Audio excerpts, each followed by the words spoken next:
Niraj, welcome to the podcast. It's really nice to connect with you. Pleasure to be here. So, I guess there are a few things that I would love to dive into today, and that includes really your background in breathwork, which I've had some personal experience with, and I would love to kind of pick your brain a little bit on that side of things, but also your own personal health journey, because obviously you were diagnosed with an inflammatory bowel disease, and really became a bit of a self-healer, from my understanding, in regards to how you went about supporting yourself. So for those people that aren't yet familiar with you and your story, are you happy just to introduce that a little bit? Yes. So I actually suffered myself from a chronic gut health issue called ulcerative colitis, which is an autoimmune disease that basically attacks your colon. You get ulcers in your colon and you bleed heavily, like several times a day, up to like 40, 50 times a day, which happened to me. And then for several months, I was like practically housebound. So embarrassing going out. Almost a year, I pretty much had to lock myself away because the symptoms are so embarrassing, and it's pretty. It wears you down. It's like it zaps your energy big time when you're bleeding so much. You can get like anemic symptoms and things like that. Um, so I actually was a pharmacist as well. For 7 years, I worked as a community pharmacist, and I tried all the conventional treatments, and nothing was helping. So I had to find another way. Otherwise, I was going to have my colon removed. All right, so I didn't want to do that, and I was told by the consultant doctor that there's no cure for this. That stress doesn't have an impact, diet doesn't have an impact, and basically shut up and take the pills. So I was really dissatisfied with, obviously that, and I'm sure a lot of people are told the same sorts of stuff. Yeah. And then they don't know what else to do, so they just trust the doctor, and boom, it becomes, like a death sentence almost. So I luckily in our community had a friend of the family who's a swami, a yoga teacher, um, and she said to me, "Look, you've got an amazing gift here because if you can heal yourself from this naturally, you can be a great role model for other people because of your background and your passion for helping people." So I took a little bit my skeptic mind aside and listened to her advice, which was going back to the roots of yoga, of pranayama, Ayurveda, meditation, and different techniques for just living a healthy lifestyle.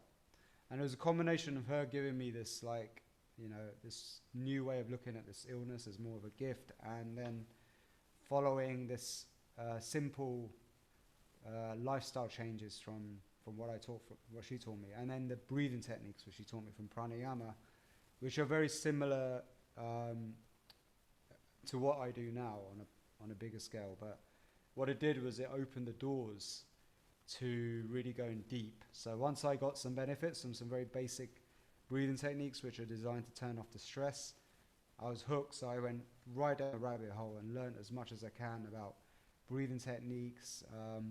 And along that way, after healing myself for within about 3 or 4 months, back to full health, I'd also got really into music because music is part of the Vedic healing system as well, and it's a core part of it, but it's also kind of misunderstood. So I went back into the use of music for breathing, meditation, create my own little systems. And along the way, I met people like Wim Hof, who was a big inspiration. I also ended up doing the music for the Wim Hof method. I met people like Marissa Peer, who is a top hypnotherapist. So I learned a lot about hypnosis, self-hypnosis, and just started to learn from a variety of different people. And then eventually came with my own system, with Soma Breath, which is basically teaching people these like kind of life hacks or health hacks from the ancient yogic system, but I've just made it more accessible, more easy to understand. Took away some of the fluff and the religious aspects of it that comes into it, and just stuck to the things that really work and made it really applicable, and with the science as well behind it to support everything that I'm saying. And now we've grown into a community with like over 1,700 instructors, which is Wow, just incredible. that is brilliant. And I love that you've taken such a holistic approach to it. But I'm wondering whether Yeah. you feel there was any piece of the puzzle that was in your kind of journey, your unique journey, sort of more important than the others, or do you really feel it was just that holistic approach of incorporating dietary changes, stress management, meditation, breath work? Was it the whole shebang? So, funny enough, like I knew that the breathing techniques were very effective. I could feel the instant changes Okay. when you do, especially when you breathe in a rhythm and you extend your exhalation, right? And then you hold your breath in certain ways, which is called kumbhaka in pranayama. And I felt like a lot of benefits from that, but I didn't actually believe it was that. I, we're not taught anything about breathing. So I didn't realize how powerful it is, the breath, until I obviously met people like Wim Hof who put all that evidence behind it. And then a doctor in India called Prakash Maharshi wrote a book called Medical Understanding of Yoga. He became like my teacher. I stayed with him, I learned from him. He's an advisor to Soma Breath now. And he really went deep into all of the medical applications of these ancient practices and showing that when you get rid of all the dogma, that there's some real science that supports these techniques.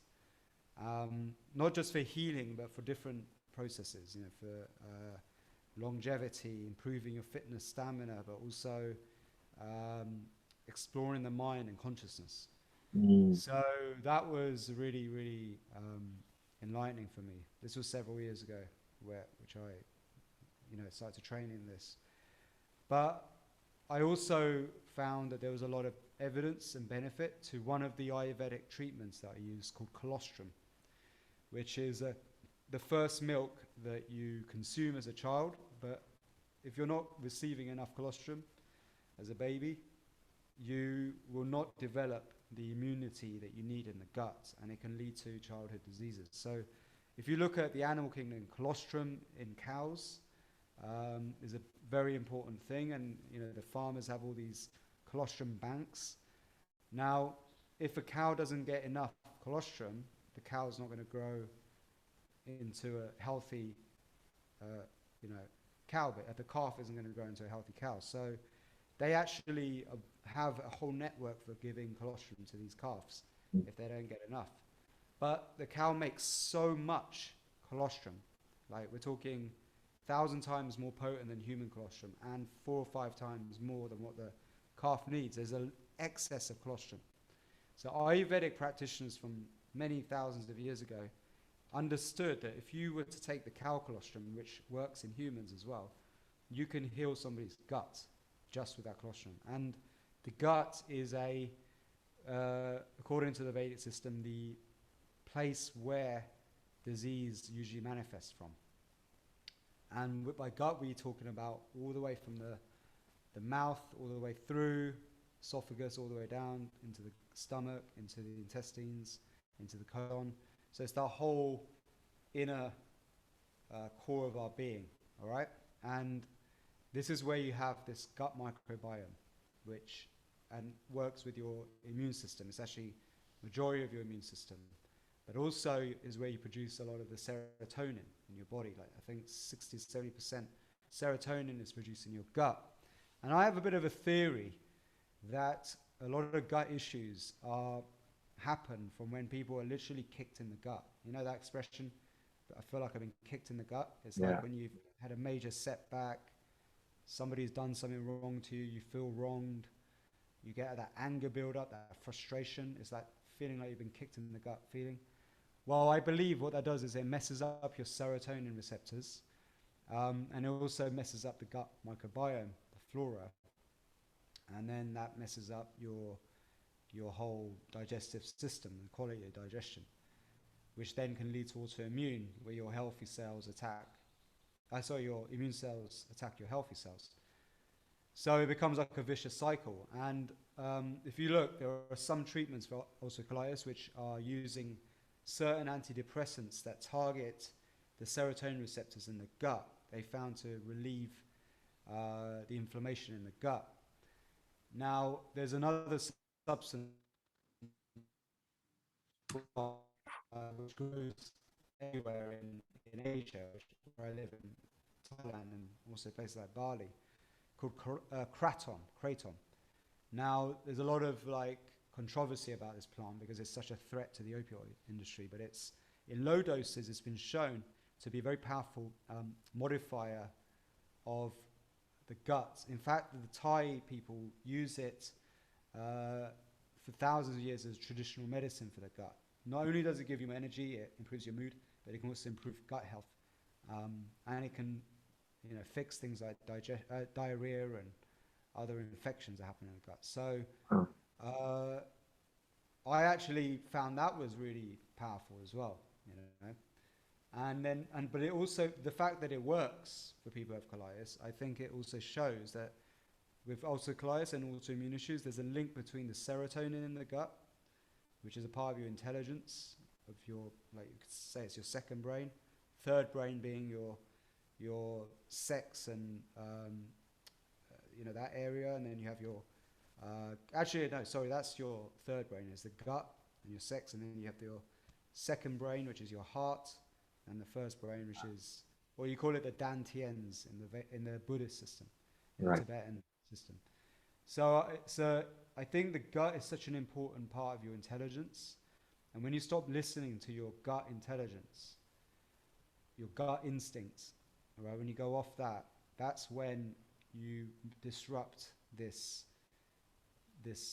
sensory ability of your gut, and I think it can, when it gets broken, that's when disease kicks in. If you smash like loads of alcohol and processed foods into your gut, you're going to mess up this intelligence too. It's like if you take loads of drugs, part of my language, you're going to mess up your brain pretty fast, right? So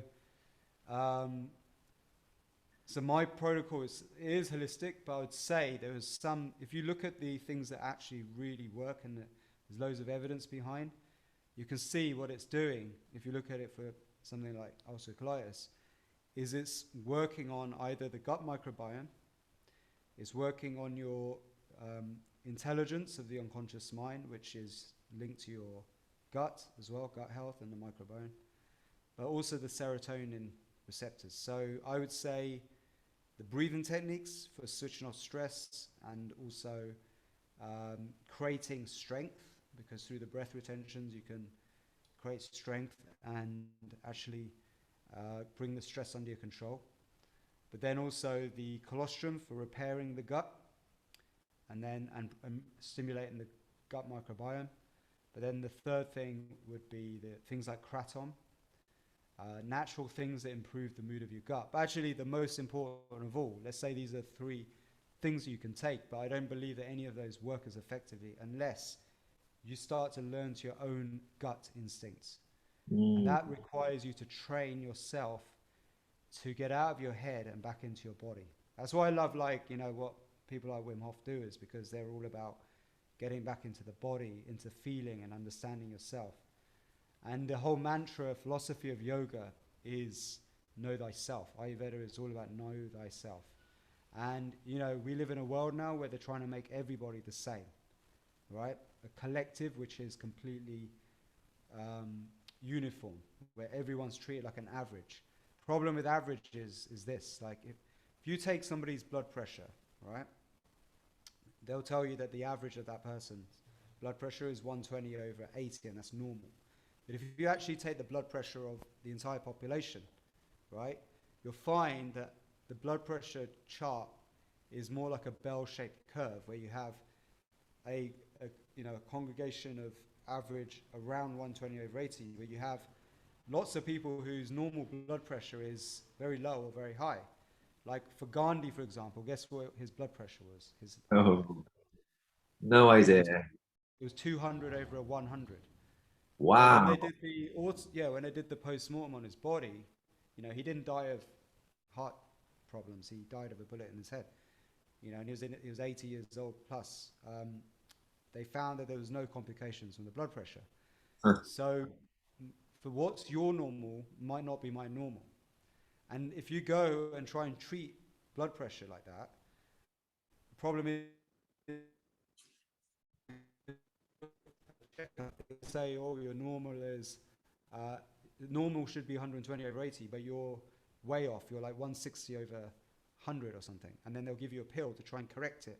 But that actually may lead to side effects because your normal is actually 160 over 120 or whatever, right? So that's the problem with the healthcare system: is it uniforms everybody and makes everybody into an average.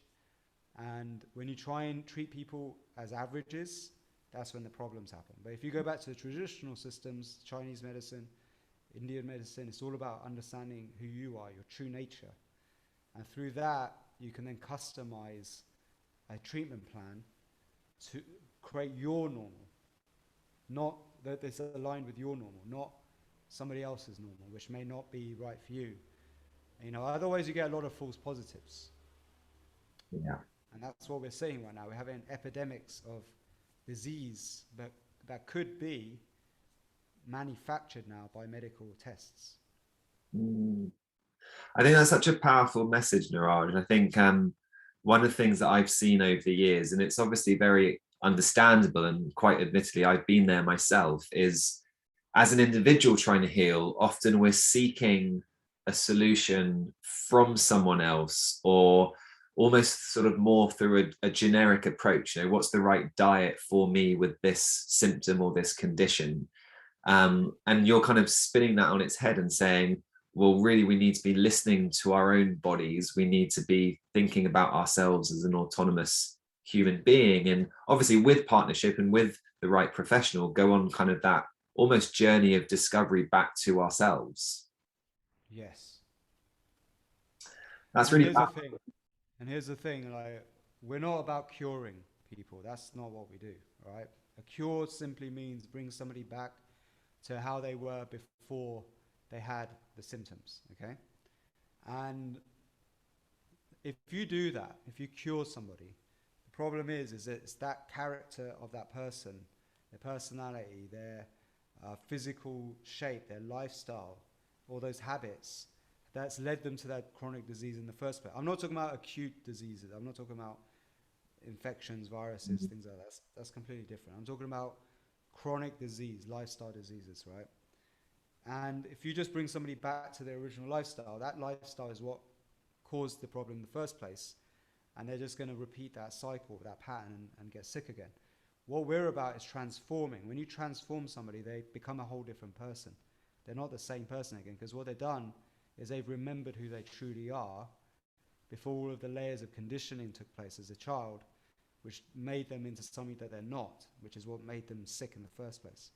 So when you transform somebody, you're actually helping them identify who they truly are, what their real wants and desires are, and how to make peace with that. Most people don't need a lot to be happy. They're fooled into thinking they need all this stuff and to chase to go after those things that stress them out, burn them out, and then actually ends up affecting their relationships with everybody, and including themselves. So if you can help somebody identify their truth, what that means is that they wake up usually and go, whoa, what am I doing all this stupidity for? I don't need this. And they change their lifestyle completely, and even their careers and all sorts. Yeah. Yeah. Yeah, so I think you mentioned a bit about breath work there, and at least from my perspective, it feels like over, let's say, the last 5 years, there's just been an explosion, both in its popularity, people's awareness of breath work, but also the actual science behind it.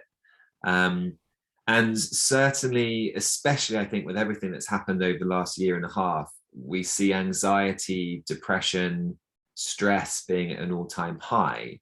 And I'm just wondering, would you be happy to share any tips or a specific exercise utilizing the breath that people could use as a way to kind of, I guess, ground themselves or kick in a bit of the parasympathetic rest and digest part of the nervous system?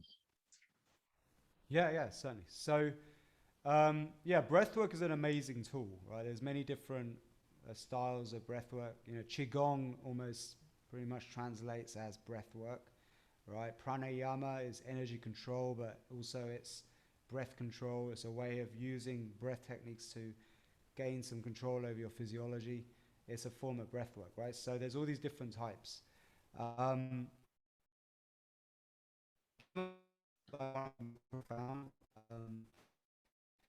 There's so much evidence coming out now to support it, and there is a variety of different breathing techniques for different uses. It's almost like your own go-to pharmacy of different breathing techniques, right? So you can literally, if you want to go to sleep, do this one.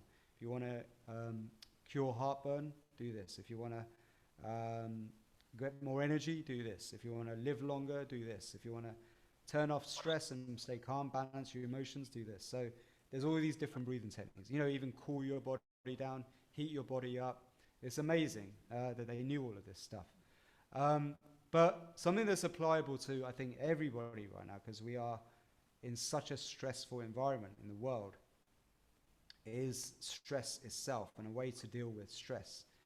And some of the things that people find really difficult to do these days is sleep, and to calm down and get into a state that helps them sleep deeply.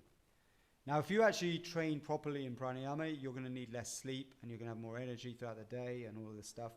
But when people are just starting out, what they really could do with is to be able to just get into a state of rest and relaxation, all right?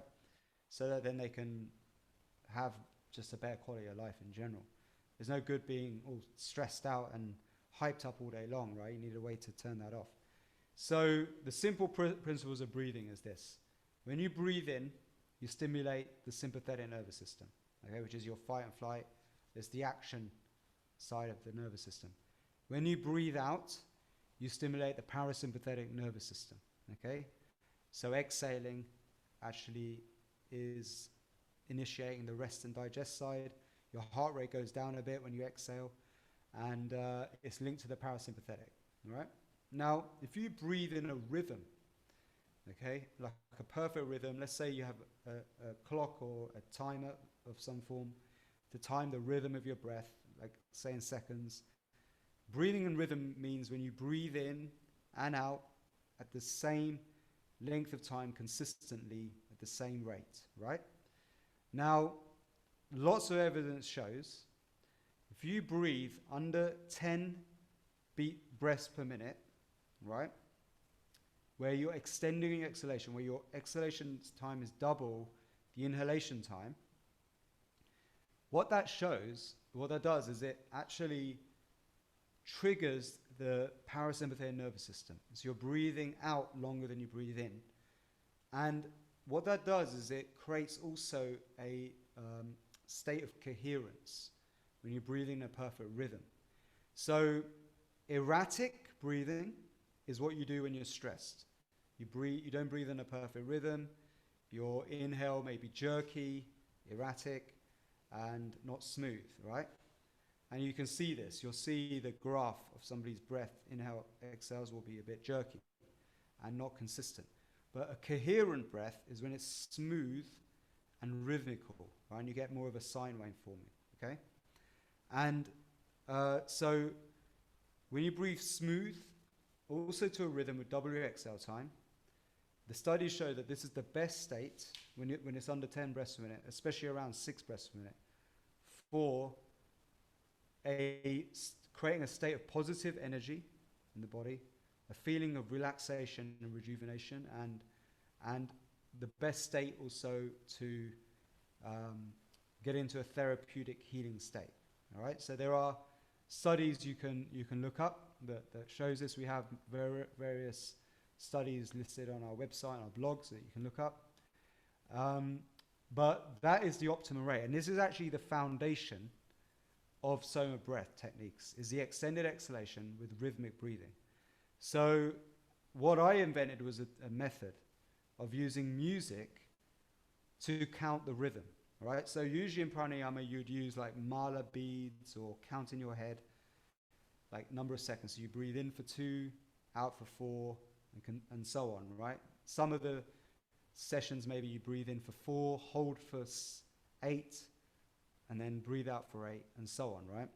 But how would you count the seconds? You'd either use some kind of mantra in your head, like, you know, ohms. You could say 1 ohm, 2 ohm, 3 ohm, 4 ohm, and you kind of get a rhythm that way. The whole point is to use some kind of Mm. measurement for a rhythm, so you get a precise rhythm, and around seconds is best. Problem with this and using is that every time you count your head, you unconsciously create a jerk in your breath, right? Which isn't so desirable because that defeats the object. We want a smooth breath. So what I did was I realized that with music that's around 60 beats per minute, which is going to be in seconds, okay? So each beat is a second. You can time the breath perfectly to the music, and the music changes with the breath. So that way, you're just following along with the music pattern, and you're just breathing smoothly in that. You don't have to count anything. You're just following along with the sounds. This is what has made, I think, Soma Breath so popular, because it's so easy and effortless to breathe along with these tracks, but then also get into very deep therapeutic states for healing. And you can time everything perfectly to the music. So, but if you don't have music right now, one way you can do this is by just using your heartbeat. All right? You can just listen to your heartbeat when you're at rest. You can use that as a count, or you can just count in your mind, but you've got to really make sure you're breathing smoothly and not jerking your breath, or use some kind of visual aid. Just imagine a line moving up and down. And what you're doing is you're going to breathe in for 2 seconds, right? Out for 4 seconds, with no pause between your inhale and exhale. Breathe in through your nose and out through your nose or through your mouth, whatever you find is comfortable, but always into your diaphragm. Diaphragmic breathing is really important for healthy breathing, because that's where your parasympathetic receptors are, and it's is also where the absorption takes place in your lungs. When you breathe through your chest, you actually create more stress.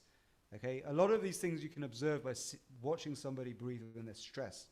You'll see their chest breathing, they breathe through their mouth, right? But when you breathe through your nose, you filter the air, you clean the air, you also produce nitric oxide, which is really important, and you stimulate parasympathetic receptors. And when you do this extended exhalation, you also switch on stress. So diaphragmic breathing, which I can show you a simple way of doing that to figure out if you're breathing diaphragmically, is just put your left hand on your belly, right hand on your chest, and just breathe in through both nostrils. And observe which hand rises first, right? If it's your hand on your chest, that's not good. Imagine your nostrils are in your belly, and you're breathing in through your belly, and then your left hand rises first, then your right hand, okay? And actually, for healthy breathing, your right hand on your chest should never have to rise. You should only ever breathe into your diaphragm. Okay. Because otherwise you're taking very large volumes of air.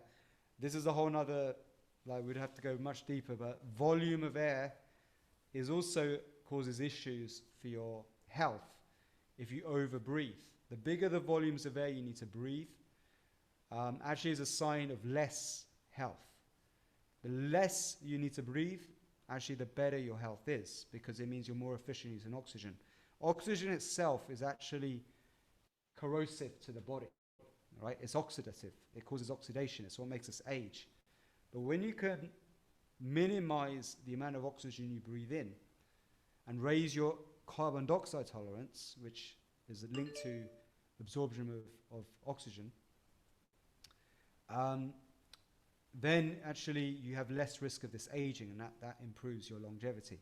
And oxidation also causes stress as well and leads to more stress. So the more slow and shallow and calm your breathing is, not shallow into your chest, but I mean into your diaphragm and through your nose, that's the sign of good health, right?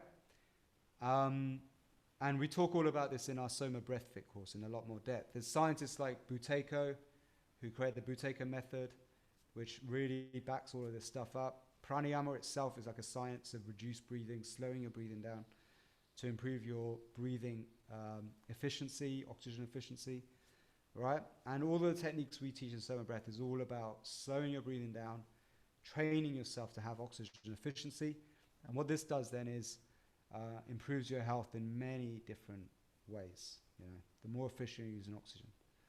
So yeah, so this extended exhalation technique, rhythmic breathing, breathing out twice the length of time as you breathe in for 2 seconds, out for 4.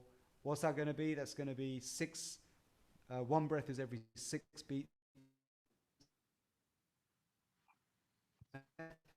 Then what we used to do is we do tracks which are like in 4 and 8. So in for 4, out for 8.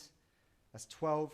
So that's 5 breaths per minute, right? So you can just do one of those tracks and you'll be breathing at 5 breaths per minute. And you can see how good it feels to breathe slowly. And then what you can do as an experiment is just hyperventilate. Just like for like a minute and see how you feel. Even 30 seconds, some people, it's going to make them feel sick, lightheaded, stressy, their blood pressure goes up, all right? Over breathing. And when we are stressed, we hyperventilate into our chest. Then do one of our tracks that slows your breathing down and see how you feel then as a result. And you'll see that you feel so much better. So slow, rhythmic breathing when you're stressed will correct all of the issues of over breathing and stressful breathing when you're overstressed. Perfect. One of the things I love about breathwork is the simplicity and the kind of accessibility, obviously, to it. You know, it's something that you can do right now, listening to you talk through this. It's something we can do at our desks in the office. It's such a powerful tool that we all have access to. And as you say there, you know, we can easily challenge ourselves and see how we feel after just 2, 3, 4, 5 minutes of practice. So I certainly encourage everyone.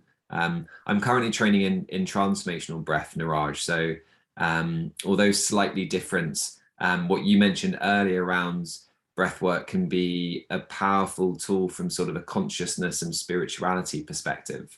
I've certainly had some of the most profound experiences of my life utilizing the breath in some ways, the opposite way to what you've described there, but that was the purpose of it. I've read some work recently around kind of diaphragmatic breathing, even just from a gut health perspective, and obviously it being this kind of pump, and it has an impact on the immune system that lines the digestive tract. It helps with motility, so people with constipation, it can be helpful for as well. Is there anything else there that you can kind of expand on? Yeah, so for sure, when you breathe through your diaphragm and you raise the diaphragm, it gives more room to get blood flow to your digestive organs, all right? Which is important. If you're like really tense and you're constricted, that tension is going to diminish the blood flow to your organs of your gut and affect your digestion, all right? Over breathing and stress actually shrinks the blood flow to those areas, to your small intestine, and the peristaltic movement slows down when you're stressed, okay? And too adrenalized. So that will cause constipation and indigestion and all these problems of slow, stressed out digestion. So how do you fix that? Well, slow abdominal breathing, for sure. That's going to help. But here's another one that you might not have thought about is when you hold your nose. So if you breathe in through your nose, exhale through your nose, hold your nose. You must do this when you've got an empty stomach. But when you're feeling constipated, this is magic. So you just do, hold your nose and then walk around the room, right? Until you can't, you need to take a breath.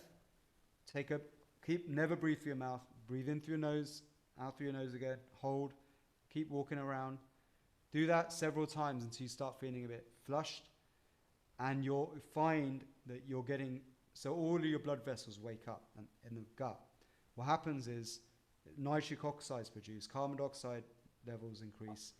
This improves it dilates all the blood vessels and it brings all the blood flow to the digestive glands and improves your peristaltic motion, and constipation is fixed. You will actually go to the toilet. It's one of the best ways to cure constipation that I've seen. Wow. And I think, you know, that's such an important point, this idea of that you're just providing blood supply and therefore nutrition to these areas. And going back to what you were talking about, kind of the integrity of the gut lining and the role that colostrum can play within healing leaky guts.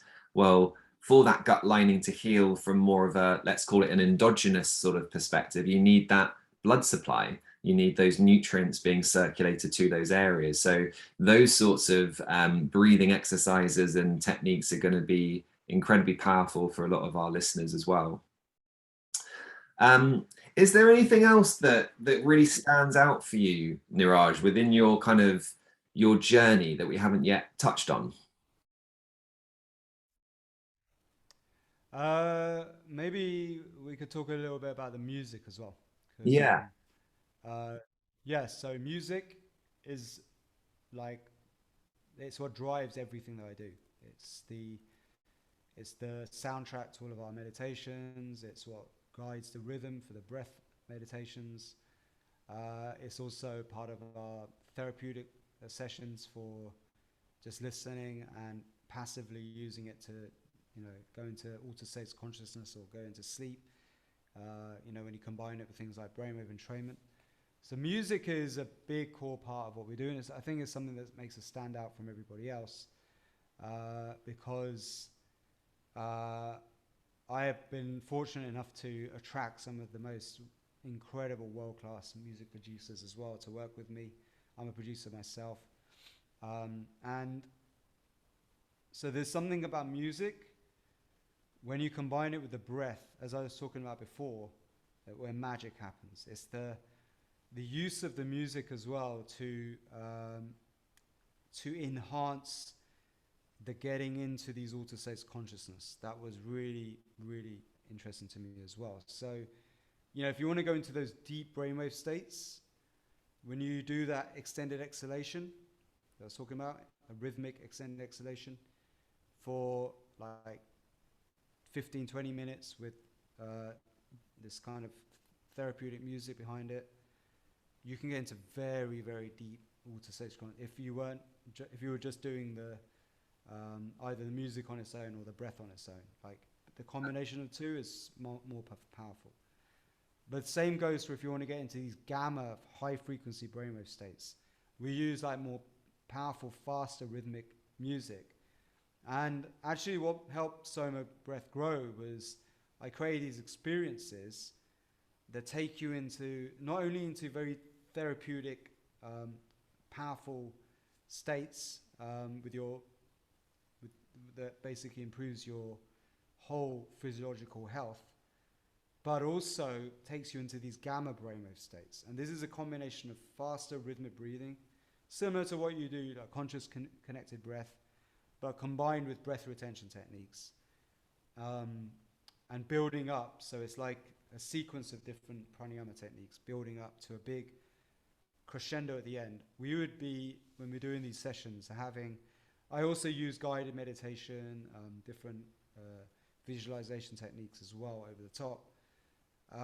But we would literally have like 100, 200 people go into peak human ecstatic states where like they're having full body orgasms or these big like awakening experiences and having conversations with God and, just like finding new inspiration for life and, just going away just a completely new person. Just from like one session, you'd just be so life-changing. So I used to do that at a few events and festivals, like here in Copenhagen as well, and then a little bit I took on tour with the Mind Valley community as well. And it was so popular that so many people started asking me, how do I teach this? How do I facilitate this? This experience? And I shied away from it for a while. I didn't think that I was, qualified yet to do that. But I had so many requests and people were saying you should just create a training course. So that's what I did. I created our first Soma Breath instructor course, which is all about facilitating these powerful these like experiences, also like ecstatic dance experiences with breathwork as well. But that then took a life of its own and evolved into this complete holistic system that we developed with master instructors who can do a variety of different transformative techniques. But what this music experience with breath does for people, and we've got the science behind it as well, like a small study, we need to do a bigger study, shows that what we're doing is we're working on the default mode network directly. and the brainwave activity of the default mode network. What is a default mode network? It is the area of the brain where the ego resides. Okay, it's what worries about the future, gets hung up on the past, creates this sense of self, this I, feeling of I, who am I? You know, that's your default mode.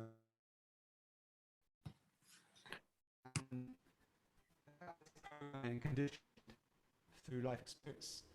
And that area of the brain, which is what can get confused by all the programming and conditioning of the external world, and can then affect the rest of your health, state of health and well-being, and can lead to disease. Now, if you look at things like psilocybin, which is now being used therapeutically for depression, depression's merely a dysfunction of your ego, right? And if you can repattern that part of the brain, if you can change your perception of the default mode network, of your life, who you are, rediscover who you truly are, this is what psychedelics help you to do. Things like MDMA as well. But not everyone can handle that stuff, right? Or you can actually amplify the effects of them using the breath and use it as a combination of the two. And we've actually teamed up with because of our study that was so profound, with a psychedelic treatment company from Canada called MindCure, who have developed an app using our techniques as a form of integration to help people rediscover who they truly are, and can work with a psychedelic therapist. So this is really exciting to me, that we can use music, breathing techniques, and even movement and dance to elicit same and as equal effectiveness as psychedelics, just with with yourself, with who you are. So transformational breath, things like that, they're going to work in similar ways. So they're great ways to help people discover who they are. And these techniques are really self-discovery true. As I said, what's the most important thing that I think that helps people cure them, or transform, not cure, is know thyself. Discover who they truly are. Peel away that conditioning and find that, that diamond within. And that's what we help people do. The Soma within. That's what we help people release and figure out. And that is, I think, the power of what we've developed, and a testimony to the wisdom of the ancients when it came to this stuff. That's amazing to hear the role and the sort of some of the mechanisms behind breathwork when you were talking about the default mode network. It's amazing because, as you say, a big part of the conversation in the psychedelic world at the moment is around that exact same mechanism as you were describing. So to know that we have that sort of, I want to say, power within us is pretty amazing. And I can concur that some of those deep meditative type states that breathwork can get you in, it's certainly for me been a really empowering exercise in getting to know myself and understanding, how certain beliefs or behaviors that I have, where they've come from. It's like suddenly, as you said at the beginning, you're dropping out of the head and you're dropping into the body and into who you truly are. And the wisdom I think you can get from those sorts of states is just second to none, ultimately. So I can't recommend what you're doing, what others are doing more than that, I don't think. But the takeaway message of know thyself and understanding that these tools are available to us. And obviously, when we're talking about breath work and psychedelics aren't accessible to us in the UK at the moment anyway. So we have these other tools that are just as powerful. Yeah, until they ban breathing. Yeah. Put it past them to do something like that. Yeah, no, exactly. But I think it's beautiful what you're doing, and I wasn't aware of kind of the collaboration with the Canadian company. Yeah, That's really exciting. super cool. Yes, indeed. Brilliant. I'm mindful of time, Niraj, but if people are obviously interested in learning more, whether it's about kind of your gut healing protocol, whether it's more about your Soma breath work, where can people find you? Yeah, we'll give you some links so your listeners can get discounts and coupon codes and things like that. But our website is somabreath.com. Go and check out stuff there. Join our Facebook group, Soma Breath. On Facebook, it's free. Lots of free stuff on there, and loads of amazing people in there. We have an amazing community. You know, you'll see how high. I think we're one of the most active for sure. It's really thriving, buzzing community, which is what my whole plan was. My master plan was to create the community, which everyone wants to be a part of, because the community really is the cure.